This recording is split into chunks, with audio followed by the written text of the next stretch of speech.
Siku ya leo tarehe 21 mwezi wa 12 tumeanza zoezi kwa ajili ya kuzifikia kaya zile zenye uhitaji zaidi, na tumia neno zaidi kwa sababu wahitaji kwenye jamii huwa wako wengi, lakini wako wenye uhitaji zaidi.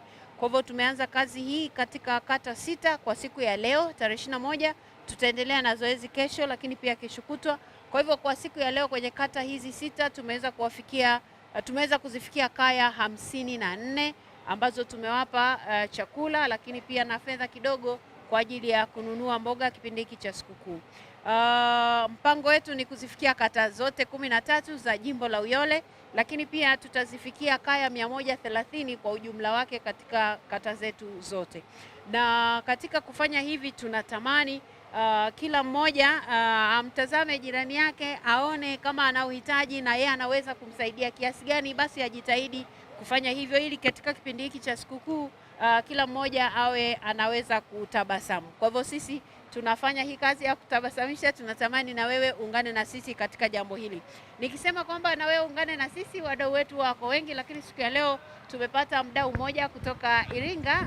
Huyu ni msanii mmoja wapo anatoka Iringa, anaitwa B2K. Ametusaidia, tumekutana naye huko mtaani. Alikuwa ametoka kwenye kazi zake Chunya, lakini alivyotuona tuko kwenye eneo mojawapo ya kata ya Nsalaga, eneo la Salemba, akashuka kwenye gari akaja kuungana na sisi. Kwa hivyo nitumie fursa hii kumshukuru sana kwa msaada wake ambao amewasaidia wahitaji ambao tumewakuta pale, na kwa kweli ni waombe na wasanii wengine waendelee kufanya hivyo, hasa katika zoezi zima la kuhakikisha kwamba tunapeleka tabasamu kwa watu wengi zaidi ambao tunaweza kuwafikia.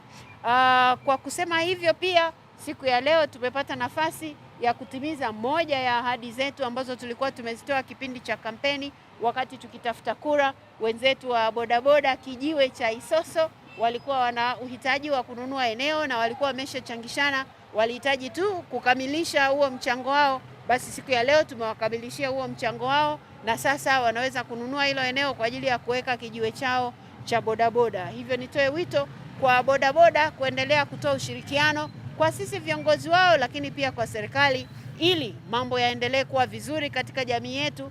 Na wao sisi tunawaheshimu sana kama sehemu ya viongozi wao, lakini na wao tunaamini na tunajua kwamba wanaheshimu sana sheria, na ndio maana wanataka wawe na eneo ambalo ukisema namtafuta bodaboda ambayo nilimchukua eneo fulani na amevaa pengine nguo zimeandikwa Isoso, pale ukifika waweze kumtambua kwamba ni nani amefanya hivyo.